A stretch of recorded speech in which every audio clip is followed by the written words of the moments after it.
ورحمة الله وبركاته.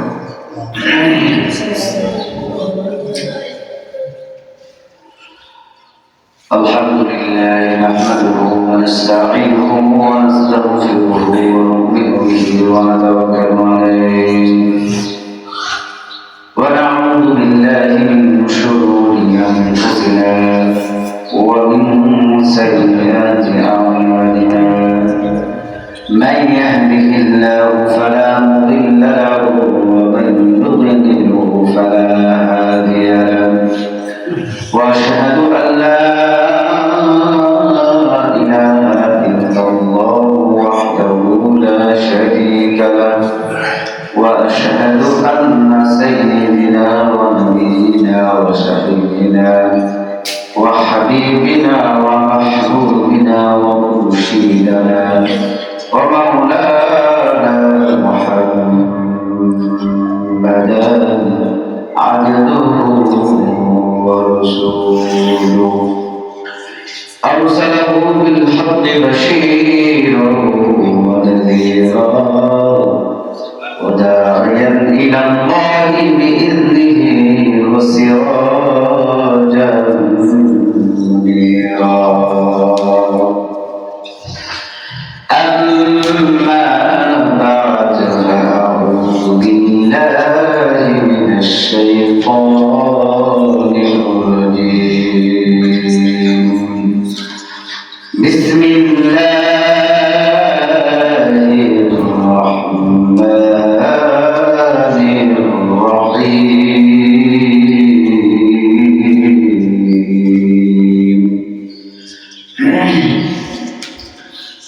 شهر رمضان الذي أنزل فيه القرآن هدى للناس وبينات من الهدى والفرقان. وقال رسول الله صلى الله عليه وسلم: الصيام جنة من النار، أو كما قال عليه الصلاة والسلام.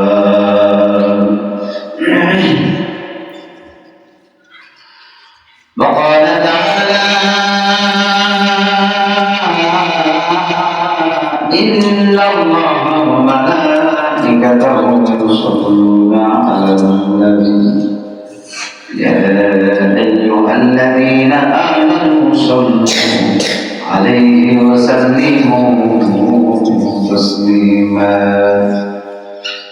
اللهم صل على محمد وعلى آل محمد كما صليت على إبراهيم وعلى آل إبراهيم إنك حميد مجيد. اللهم بارك على محمد وعلى آل محمد كما باركت على إبراهيم وعلى آل إبراهيم إنك حميد مجيد. قال رب اشرح لي صدري ويسر لي أمري واحلل عقدة من لساني يفقهوا قولي. سبحانك لا علم لنا إلا ما علمتنا إنك أنت العليم الحكيم.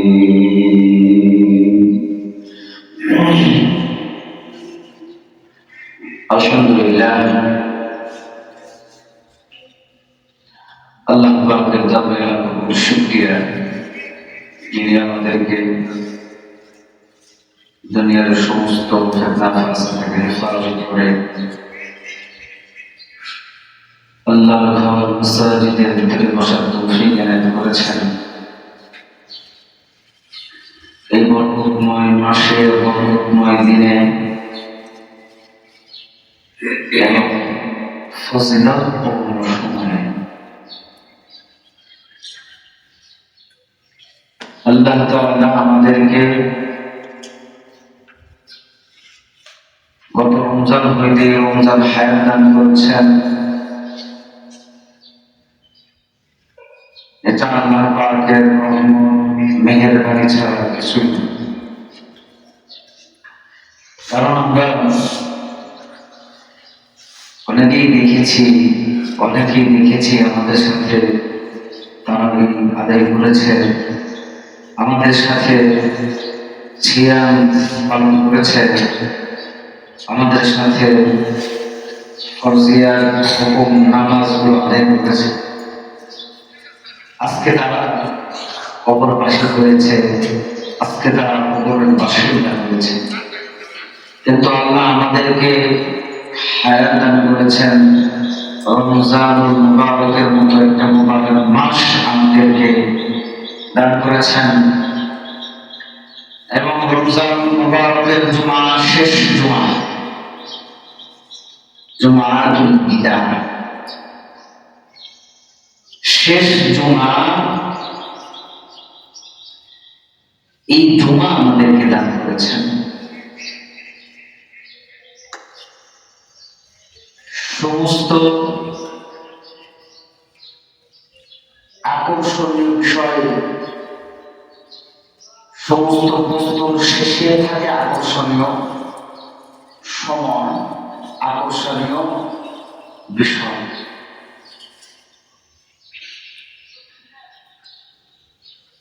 যেমন নাকি বছর শেষ হয় রমজান মুবারক দিয়ে,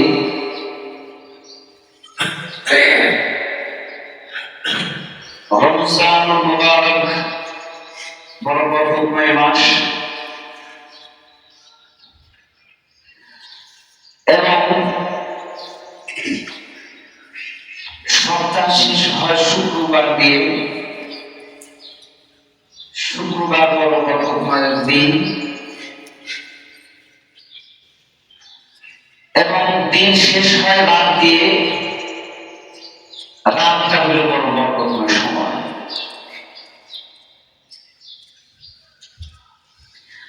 সব জিনিসের ভালোটাই শেষে আসে, তেমনি রমজান মুবারকের ভালো যে সময়টা, সবচেয়ে উত্তম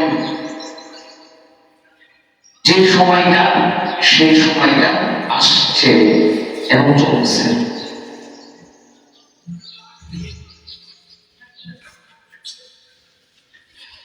এই সময়টার দাম কত বেশি? এই সময়টার দাম হইল, কেউ যদি একটা রাত ইবাদত করে কাটাইতে পারে, আল্লাহ রাসূল বলেন সে শেষের দশকের এক রাত ইবাদত করল না, সে যেন সহস্র মাস ইবাদত করবে। বোঝেন না কথা?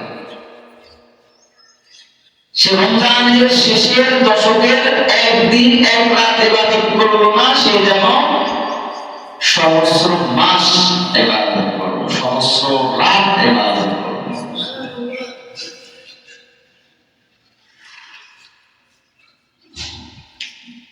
তাহলে ভালোটাই শেষে আসছে, কিন্তু আমরা তো গাফেল। এই বরকতময় সময়টাকেও আমরা কাজে লাগাইতে ব্যর্থ। আমরা দুনিয়া নিয়ে ব্যস্ত,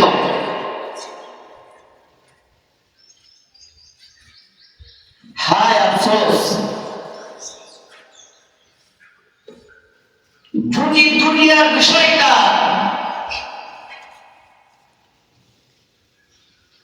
কেউ জানতো, তাহলে এই দুনিয়াটা নিয়ে এত রাগ হতো না। দুনিয়া কয়দিন বাবা? একজন মানুষ সর্বোচ্চ 60 থেকে 70 বছর আছে, তার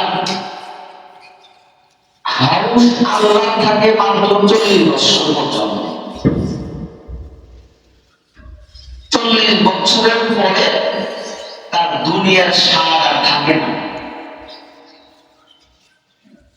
40 বছরের পরে দুনিয়ার সাদা হাকিম। তাহলে কেন আমরা এত দুনিয়া নিয়ে ব্যস্ত? আল্লাহ তাআলা এই সম্পর্কে বলছেন। আল্লাহ তাআলা বলেন, قد أفلح من تزكى وذكر اسم ربه فصلى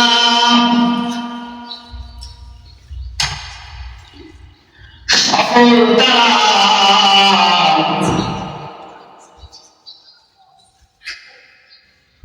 যারা তার রবের নাম তাদের কলবের ভিতরে রাখে।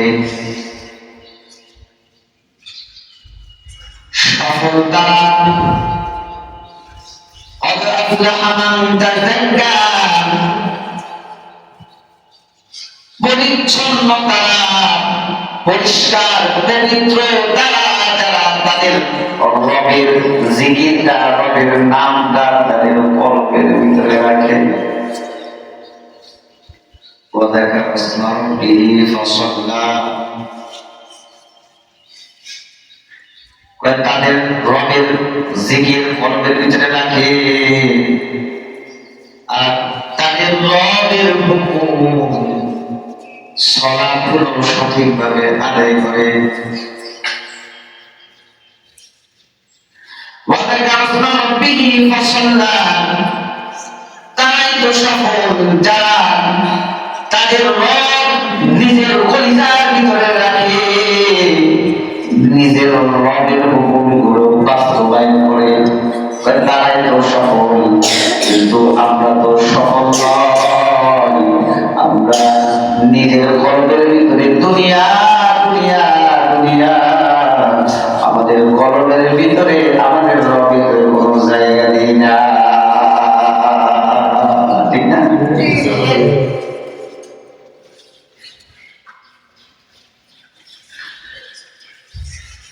بل تؤثرون الحياة الدنيا তারা যদি জানত এই দুনিয়া এমন গন্ধ, এমন অপবিত্র, এমন ক্ষণস্থায়ী,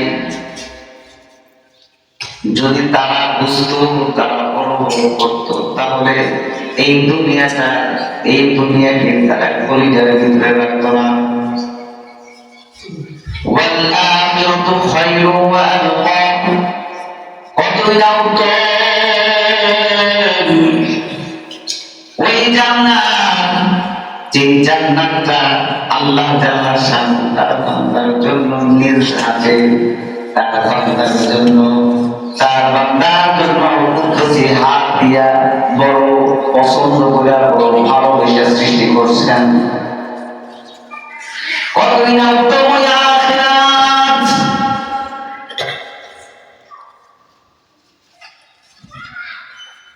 ইন্না হাদা লাফি সুহুফিল উলা। শুধু কি তোমাদেরকে বলা হচ্ছে না, শুধু তোমাদেরকে বলা হয় না, তোমাদের পিতা আদমের শরীফার এই কথাটাই উল্লেখ ছিল, তোমাদের পিতা নূহের শরীফা এই কথা উল্লেখ ছিল, তোমাদের পিতা ইব্রাহিমের শরীফা এই কথা লিপিবদ্ধ ছিল, তোমাদের নবী আলাইহিস সালাতু ওয়াস সালাম মুসা নবীর কিতাবে এই কথাটা উল্লেখ ছিল, তোমাদের নবী আইয়ুব আলাইহিস সালাতু ওয়াস সালামের শরীফা এই কথাটা উল্লেখ ছিল, তোমাদের নবী ঈসা রুহুল্লাহ আসমানী গ্রন্থের ভিতরে এই কথাটা উল্লেখ ছিল। দুনিয়াটা উত্তম নয়, উত্তম হইল আখিরাত। এই কথাটা শুধু তোমাদের নবীর কিতাবের ভিতরে দেওয়া হয় না, শুধু তোমাদেরকে বলা হচ্ছে না, তোমাদের পূর্ববর্তী যত উম্মত আসছে, যত নবী আসছে, যত আসমানী শরীফা আছে, সমস্ত শরীফার ভিতরে, সমস্ত গ্রন্থের ভিতরে এই কথাটা লিপিবদ্ধ যে দুনিয়া থেকে আখিরাত হইল সর্বাপেক্ষা উত্তম।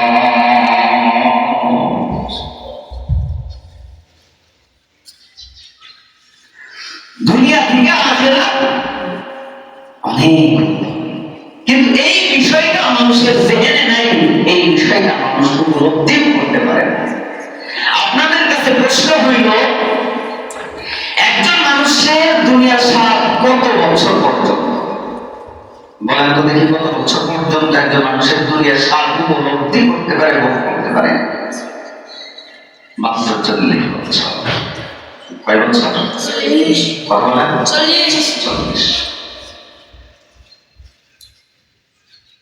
প্রশ্ন হইতে পারে, কত বুড়া বেলা হেরা দুনিয়া নিয়ে পাগল আছে না? হেরা তো দুনিয়া নিয়ে পাগল, কিন্তু আল্লাহ প্রকৃত যারা বান্দা তারা 40 বছর যখন পার হয়ে যাবে, তাদের ভিতরে দুনিয়ার খাওয়া, দুনিয়ার প্রেম, দুনিয়ার ভালোবাসা সব কিছু নষ্ট হয়ে যাবে। 40 বছরের গুরুত্ব আছে। 40-এর গুরুত্ব অনেক। আল্লাহ নবী মুহাম্মদুর রাসূলুল্লাহ সাল্লাল্লাহু আলাইহি ওয়াসাল্লাম কয় বছরে নবুয়ত প্রাপ্ত হয়েছেন? বলেন কয় বছরে? 40 বছরে। 40 বছরের গুরুত্ব অনেক বেশি, কারণ ওই সময় মানুষের দুনিয়ার স্বাদ আল্লাহ দুনিয়ার প্রতি উঠে যায়, আখিরাতের প্রতি, শেষের দিনের প্রতি মানুষ ধাবিত হয়। কিন্তু আমরা তো উল্টা। আমরা কিছু মানুষ আছি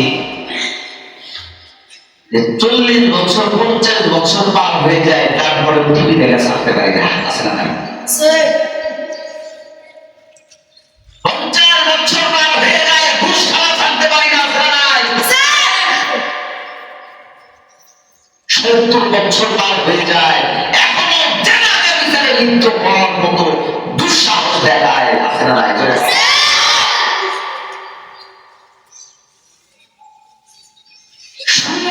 ঘুষ জেনা ব্যভিচার নিয়ে এখনো মত্ত আছে 40 বছর পার হওয়ারও কিছু মানুষ। আসলে তারা কি মানুষ? তারা রূপে মানুষ। তারা কি? জোরে বলেন, সূরতে মানুষ, সূরতে ইনসান, কিন্তু হাকিকতে হাইওয়ান। হাকিকতে কি? জোরে বলেন, হাকিকতে হাইওয়ান আর সূরতে ইনসান। সূরতে ইনসানের দাম নাই, হাকিকতে ইনসানের দাম। সূরতে হাইওয়ানের দাম আছে, হাকিকতে হাইওয়ানের দাম নাই। বোঝা নেই কথা? হাকিকতে হাইওয়ানের কি আছে? সূরতে হাইওয়ানের দাম আছে, হাকিকতে হাইওয়ানের দাম নেই। সূরতে ইনসানের দাম নাই, হাকিকতে ইনসানের দাম। হাকিকতে ইনসান কারা আর সূরতে ইনসান কারা? সূরতে ইনসান আল্লাহ স্পষ্টভাবে বান্দাদেরকে বলছেন। কি বলছেন? আল্লাহ তাআলা বলেন, লাহুম কুলুবুন লা ইয়াফকাহুনা বিহা ওয়া লাহুম আ'য়ুনুন লা ইউবসিরুনা বিহা ওয়া লাহুম আযানুন লা ইয়াসমাউনা বিহা উলাইকা কাল আন'আম বাল হুম আযাল উলাইকা হুমুল গাফিলুন। সূরাতে ইনসানে আল্লাহ বর্ণনা করেছেন। সূরাতে ইনসান হলো তারা যাদের চক্ষু থাকতে দেখে না, আল্লাহ নিয়ামত সমূহ দেখে না, কান থাকতে থাকতে আল্লাহ জিকির গুলো শুনলে না, সরে হইল মোহাম্মদ পানির গান, জোরে ঠিক না ঠিক? চক্ষু আছে, চক্ষু দিয়ে আল্লাহ কোরআন দেখে না, চক্ষু দিয়ে দেখে নাচ গান আছে না নাই? ওয়ালাহুম আ'য়ুনুন লা ইউবসিরুনা বিহা ওয়ালাহুম আযানুন লা ইয়াসমাউনা বিহা।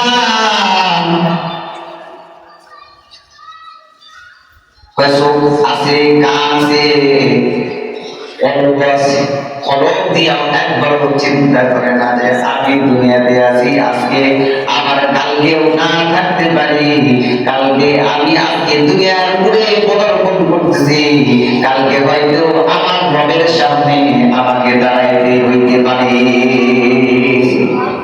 এই চিন্তা মানুষের ভিতরে, মানুষের ভিতরে এই চিন্তা নাই। আল্লাহ আদালতে দাঁড়াইতে হবে, এই চিন্তাটা নাই। আবার এই চিন্তাটা তার মনের ভিতরে নাই যে তার চক্ষু আছে, চক্ষু দিয়া হালাল জিনিস না দেখা হারাম জিনিস দেখে, হালাল ব্যবসাটাকে না দেখা হারাম সুদটা নিজের অবলম্বন হিসাবে গ্রহণ করে, হালাল পন্থা অবলম্বন না করে হারাম পন্থায় সে ব্যবসা করে। বুঝেন, রমজানের ভিতরে এমন ব্যবসায়ী আছে যারা এই 11 মাস যে লাভ করছে তার চাইতে 5 গুণ বেশি এক মাসে লাভ করবে। আছে না? কি দিয়ে লাভ করবো? কি দিয়ে লাভ করবো?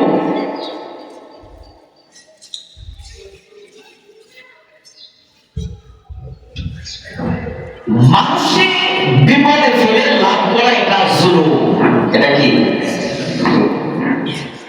এটা হারাম, এটা হারাম।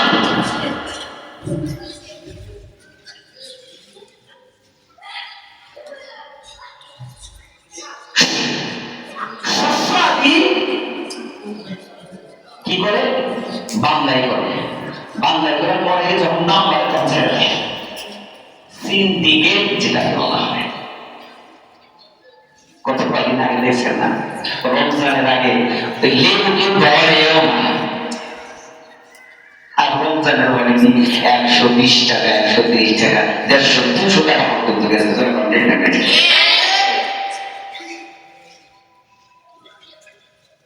লেবু কি ছিল না বাংলার জমিনে? লেবু ছিল না?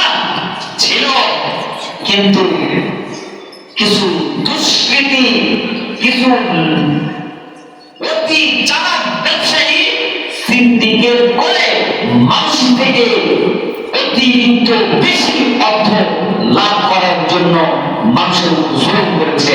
তারা হইল ওই সমস্ত ব্যবসায়ী যারা নিজের মন, নিজের চক্ষু, নিজের কান থাকা সত্ত্বেও তারা দেখতে পারে না, তারা হইল প্রতি।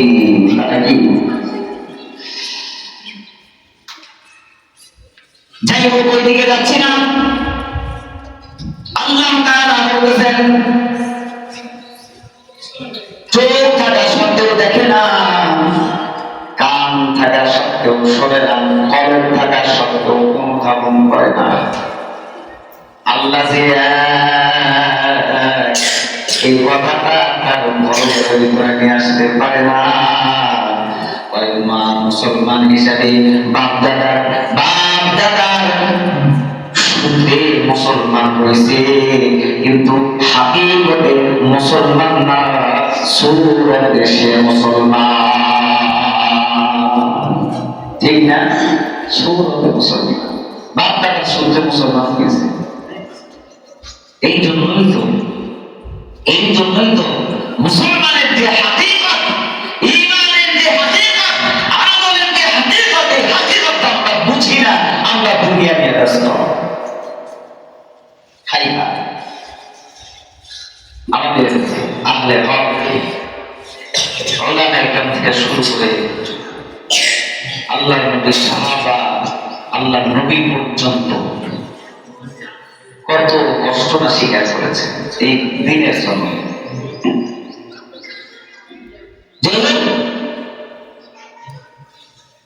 আমরা দেখি না, আমরা শুনি না, আমরা অন্তরে অনুভব করি না, আমরা কি আল্লাহ তাআলা বলেছেন উলাইকা কাল আনআম, সূরাতে মানুষ হইলে আসলে হাকিকতে মানুষ না, সূরাতে মানুষ হইলে হাকিকতে মানুষ না, সূরাতে মানুষ হইলে হাকিকতে সে হাইওয়ান। সূরাতে মানুষ হইলে হাকিকতে কি হাইওয়ান। হাইওয়ান বলতে কি জানেন, বুঝায় জানেন? গরু ছাগল বুঝায়, কুকুর বিড়াল বুঝায়, যতগুলো নির্দিষ্ট বানিয়েছে সবগুলো হাইওয়ান বুঝায়। শুকরও বুঝায়, কুকুরও বুঝায়, গাধাও বুঝায়, সবগুলো হাইওয়ান বুঝায়। হাইওয়ান দিয়ে সবগুলো চতুষ্পদ জন্তু বুঝায়, এই হাইওয়ান দ্বারা।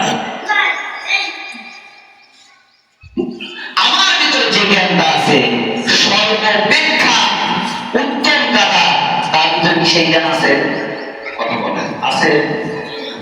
কেন নাই? আল্লাহ গাধাকে ওইভাবে সৃষ্টি করেন, ঠিক না? আল্লাহ আমাদের সৃষ্টি করছেন, আমাদেরকে উত্তম বলছেন, আমরা উত্তম।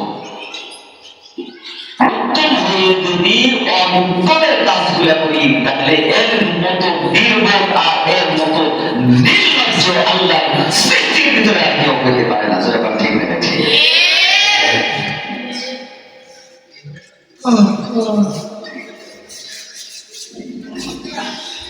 যাই হোক,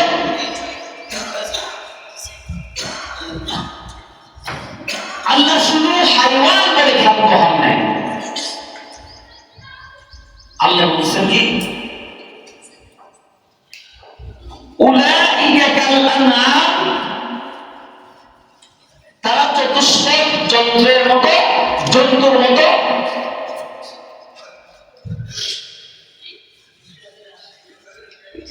বলছে না বালহুম আকাল, তার চাইতে নির্দিষ্ট।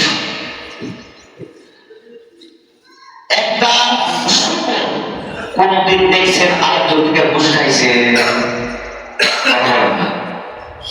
শুকর কারো থেকে ঘুষ খাইছে? কিন্তু আমরা মানুষ খাই, ঠিক না? তাহলে শুকর থেকে আমরা খুব ভালো না? কথা বলেন না কেন? শুকর থেকে আমরা ভালো না? শুকর কখনো কোনদিন কারো থেকে ঘুষ খাই নাই, কিন্তু আমরা ঘুষ খাই, এবং ঘুষ আল্লাহ হারাম করেছেন। শুকর খাই না, আমরা খাই, তাহলে শুকর থেকে আমরা ভালো না খারাপ? চলে গেল। শুকর কখনোই সুদ খায় না, কিন্তু আমরা খাই।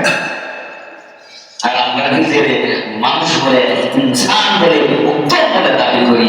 এই দাবি আল্লাহর কাছে কতটুকু গ্রহণযোগ্য একমাত্র আল্লাহই ভালো জানে, একমাত্র আল্লাহই ভালো জানে এই দাবিটা কতটুকু সত্য আর কতটুকু গ্রহণযোগ্য।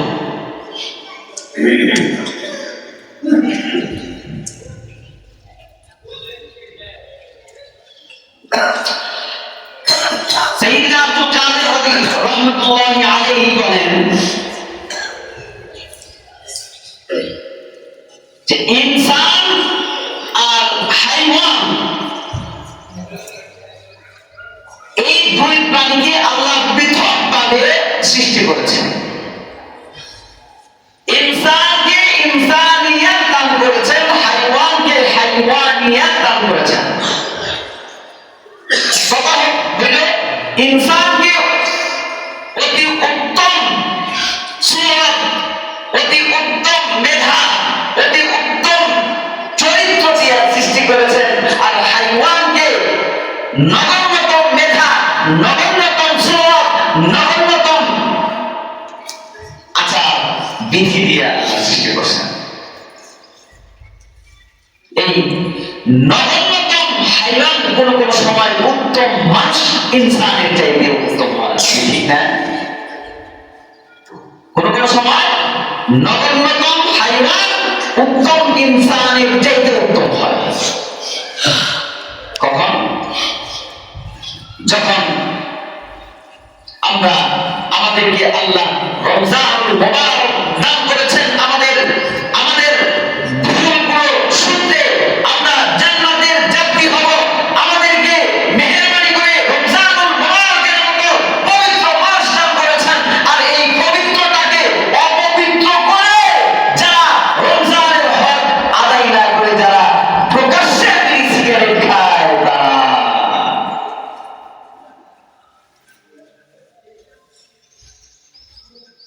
যারা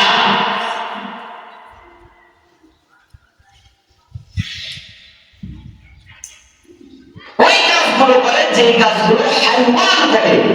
হাইওয়ান যারা একটা ছাগলের ভিতরে তার মালিকের যে অনুগত যেই পরিমাণ আছে, একটা মানুষের ভিতরে ওই পরিমাণ আনুগত্যটা নাই, আছে বোঝা নাই।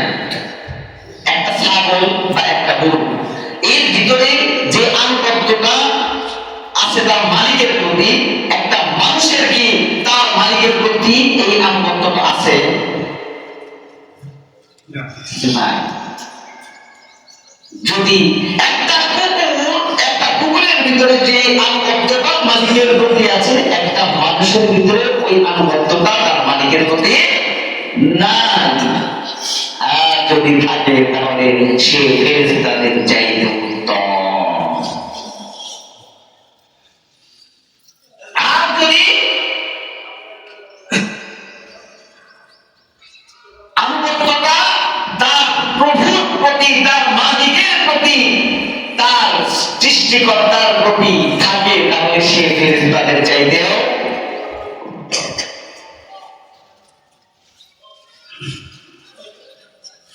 তাহলে বলছেন ফেরেশতাদের চাইতেও একটা মানুষ উত্তম হতে পারে। আবার সর্বাপেক্ষা নিম্ন স্তরের যে প্রাণীটা, সেই প্রাণীটাও হইতে পারে একজন মানুষ। তার আচার বিধির কারণে সে উচ্চ মাকামে চলে যেতে পারে, আবার এই আচার বিধির কারণে সে সবচেয়ে নিম্ন স্তরের প্রাণীর তকমাটাও সে নিতে পারে। আমরা মুসলমান হিসাবে সবচেয়ে নিকৃষ্ট প্রাণী মনে করি শুকরকে, কথা ঠিক আছে? সবচেয়ে নিম্ন স্তর আর সবচেয়ে নাকামি প্রাণী মনে করি আমরা কাকে? শুকুরকে, তাই তো? কিন্তু শুকুরের ভিতরে যে সিফাত গুলো রয়েছে, ওই সিফাত গুলো যদি কোনো মানুষ তার কলমের ভিতরে গ্রহণ করে, সে একজন আল্লাহ ওলি হয়ে যাবে।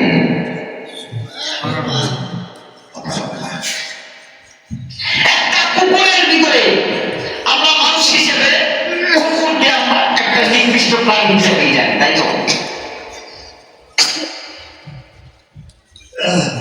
মুসলমান হিসেবে আমরা জানি যে কুকুর এত নাপাক, তার পশমও নাপাক। কোন ভিজা কুকুর যদি কোনো পোশাকের সাথে লেগে যায়, সেই পোশাকটাও নাপাক হয়ে যায়। বোঝা নাই কথা? তাহলে কুকুরটা কিরকম নাপাক আমরা মুসলমান হিসেবে কিন্তু এটা বুঝি, জানি। কিন্তু কুকুরের ভিতরে যে সিফাত, যে গুণগুলো রয়েছে, কোন মানুষ যদি ওই গুণগুলো তার চোখের ভিতরে দিতে পারে, সে ফেরেশতাদের চাইতে উত্তম হয়ে যাবে। সুবহানাল্লাহ।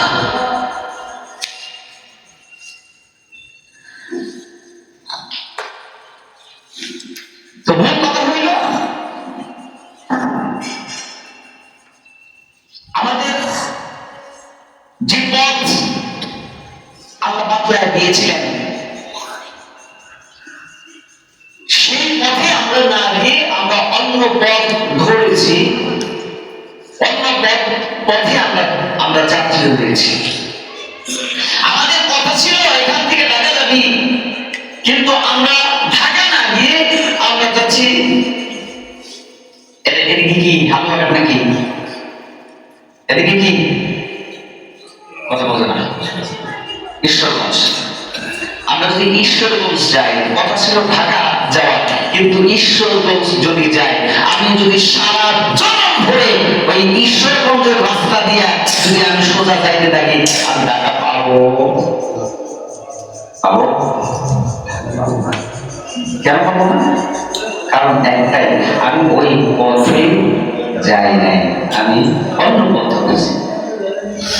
আজ কোন মানুষ যদি ইহদিনাস সিরাতাল মুস্তাকিমের পথ যদি বাদ দিয়ে যদি কোন বাতিল পন্থা অবলম্বন করে সেই পথ ধরে যদি সে কিয়ামত পর্যন্ত অগ্রসর হয়, সে কখনোই হক পথে থাকবে না, সে কখনোই আল্লাহর দরবারে আল্লাহর বান্দা হয়ে উঠবে না। তাহলে বোঝা যাচ্ছে যে পথ আমাদেরকে বাতলায় দিয়েছেন মালিক। যেমন ধরেন আল্লাহ জানেন যে এই আখিরাতে জামানা বান্দারা গুনাহগার হবে, এই জন্যই তো কিছু কিছু রাত আর কিছু কিছু দিন আর কিছু কিছু মাস আল্লাহ আমাদেরকে দিয়েছেন, যেগুলো আমরা সঠিকভাবে পরিচালনা, সঠিকভাবে পরিচর্যা, সঠিকভাবে তার ব্যবহার করে অতীতের সমস্ত কাদা আর দুর্গন্ধ দূর করে আমরা সঠিক পথের সন্ধান পাই। এই জন্য আমাদেরকে কিছু উপহার আর উপলব্ধ হিসেবে কিছু পন্থা অবলম্বন করতে বলেছেন, কিছু পন্থা দিয়েছেন। তার ভিতরে এই একটা রমজান। আবার রমজানের ভিতরে আল্লাহ এমন কিছু স্পেশাল একটা রাত দান করেছেন, এমন কিছু সময় দান করেছেন, যে সময়গুলোতে আল্লাহর কাছে যা চায় বান্দা আল্লাহ তাই গ্রহণ করে। বুঝেন নাই? আবার এমন একটা রাত দিয়েছেন, যেই রাতের ভিতরে সারা জনম গুনাহ করেছে, ওই রাতে যদি সে একবার আল্লাহর কাছে মাপ চায়, আল্লাহ মাফ করে দেয়। তবে ওই পথটা আমাদের বুঝতে হবে।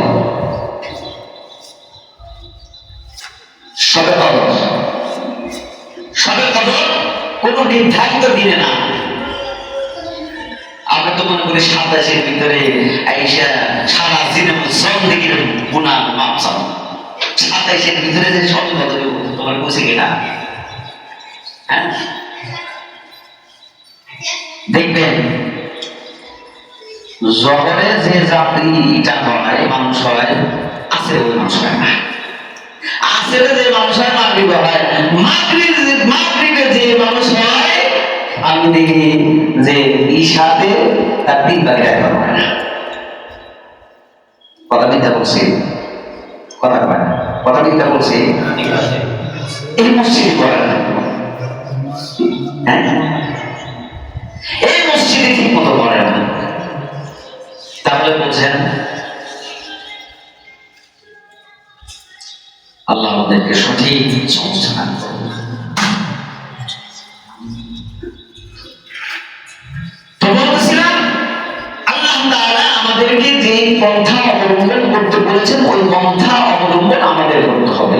27, 28, 29, 30 এইটা কোনো বিষয় না। বিষয়টা হইল তোমাকে খুঁজে নিতে হবে। আল্লাহ নবী সাল্লাল্লাহু আলাইহি ওয়াসাল্লাম রোজাকে সাইয়েদনা জিবরাইল এসে বলে, ও আল্লাহর নবী, জানেননি আপনার উম্মতে আল্লাহর কত ভালোবাসা, যে ভালোবাসার প্রতিদান স্বরূপ আল্লাহ তাআলা শান এই রমজানুল মুবারকে এমন একটা রাত্রি দান করেছে, ওই রাত্রিতে যদি কোনো বান্দা তার অতীত ভুল ক্ষমাছে আল্লাহর কাছে অনুতপ্ত হয়, আল্লাহ তাআলা সাথে সাথে তার ভুলগুলো মাফ করে দেয়। আল্লাহ রাসূল খুব খুশি। আল্লাহ রাসূল বলেন, আমি ওই রাত রমজানের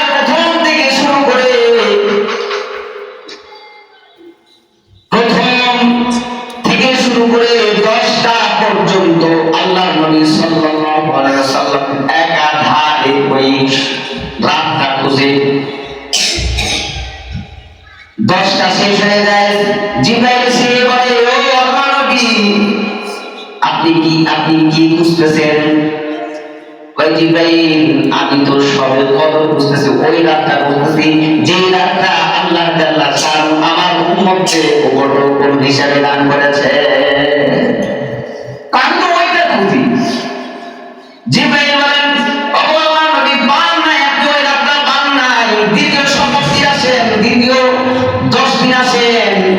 আল্লাহ নবী সাল্লাল্লাহু আলাইহি ওয়াসাল্লাম দ্বিতীয় 10 দিনে ওইভাবে ওই রাতটা খোঁজার জন্য দ্বিতীয় 10 দিন মসজিদের ভিতরে ইতিকাফ করা শুরু করলেন। দ্বিতীয় 10 দিন পার হয়ে গেল। জিবরাইল এসে দেখে বলে, ও জিবরাইল, ও আল্লাহর নবী, আপনি কি খুঁজতেছেন? আমার একটু জানান। আল্লাহ নবী সাল্লাল্লাহু আলাইহি ওয়াসাল্লাম বলেন, ভাই জিবরাইল, আমি তো ওই রাতটা খুঁজি যেই রাতটা আল্লাহ তাআলা শাহু আমার উম্মতদেরকে উপর হিসেবে দান করেছে। জিবরাইল বলে, ও আল্লাহর নবী, আপনি এখন পর্যন্ত ওই রাতটা পান নাই। যদি পাইতে চান তাহলে আপনি তৃতীয় 10 দিন খোঁজেন। আল্লাহ নবী সাল্লাল্লাহু আলাইহি ওয়াসাল্লাম তৃতীয় 10 দিন এইভাবে খোঁজা শুরু করলেন। খুঁজতে খুঁজতে তৃতীয় 10 দিন শেষ হয়ে গেল। 29 তারিখে জিবরাইল আলাইহিস সালাম এসে ডাক করেন, ও পয়গম্বর, আপনি কিসের জন্য ইতিকাফ করেন, কিসের জন্য মসজিদে অবস্থান করতেছেন? যে আল্লাহ নবী সাল্লাল্লাহু আলাইহি ওয়াসাল্লাম বলেন, ভাই জিবরাইল, আমি তো ওই রাতটা তালাশ করতেছি যেই রাতটাকে আল্লাহ তাআলা শানু সহস্র মাস হইতে উত্তম বলেছেন। ওই রাতটা কি তালাশ করে আল্লাহ নবী সাল্লাল্লাহু আলাইহি ওয়াসাল্লামকে ওই দিয়ে জিবরাইল ডেকে বলে, ও আল্লাহর নবী, আপনার কষ্ট সফল, আপনার কষ্টটা আল্লাহ তাআলা শানু কবুল করে দিয়েছে। আপনি পেয়ে গেছেন। আচ্ছা বলেন তো, বলছেন অমুক তারিখে, জিবরাইল বলছেন অমুক তারিখে, 27 তারিখে, কথা বলেন, জিবরাইল বলছেন 28 তারিখে, 29 তারিখে, 25 তারিখে, এরকম কোনো কিছু বলছেন? বলেন নাই। কেন বলেন নাই? এই রাতটা আল্লাহ অধিকতর গোপন রাখছেন। এই রাতটা সাধারণ মানুষকে মানে বুঝাবেন না যে না এই রাত দিয়ে হবে। তবে আল্লাহ নবী আমাদের প্রতি বড় দয়ালু।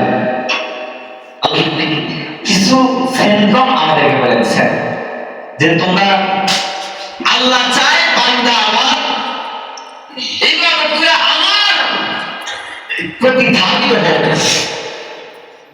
যত বেশি ইবাদত করবে তত আমার কুদরতে মুখে আসবে। এখন ইবাদত করতে করতে বান্দা ক্লান্ত হবে। এই জন্য আল্লাহ রাসূল সাল্লাল্লাহু আলাইহি ওয়াসাল্লাম তোমরা রমজানের রোজা রাখবা ঠিকই, তারাবি করবা ঠিকই, তারপরে অন্যান্য যে কার্যকারী বলিগুলো যে আছে ওটা ঠিকই করবা, কিন্তু ওই রাতটা খুঁজবা হইল শেষের দশকে, অর্থাৎ 20 দিনের পরে 21 দিন থেকে খোঁজো। আল্লাহ নবী আরো একটু ইলজাম করার জন্য বলছেন যে না, ওই 10 দিন খোঁজার দরকার নাই, 10 দিন খোঁজো ঠিক আছে, 10 দিন খুঁজলে তোমার ইবাদতের পাল্লা ভারী হবে, 10 দিন খোঁজো, কিন্তু এর চাইতে বেশি প্রাধান্য দাও তুমি 21 কে, এর চাইতে বেশি প্রাধান্য দাও তুমি 23 কে, এর চাইতে বেশি প্রাধান্য দাও তুমি 25 কে, এর চাইতে বেশি প্রাধান্য দাও তুমি 27 কে, এর চাইতে বেশি প্রাধান্য দাও তুমি 29 কে, এর চাইতে বেশি প্রাধান্য দাও তুমি ঈদের রাত্রিতে। বোঝা যায় কথা? ঈদের চাঁদ উঠলে আল্লাহ রহমতে আমার মনে হয় মুসল্লির সংখ্যা 2-3 জনের ভিতরে আছে না নাই? অথচ ঈদের চাঁদ উঠলে তো মসজিদ ভরে যাওয়ার কথা ছিল, কিন্তু মুসল্লির সংখ্যা 5 ওই ঈদে চাঁদ এটা কম যায়। এটা হইল আমাদের অবস্থা।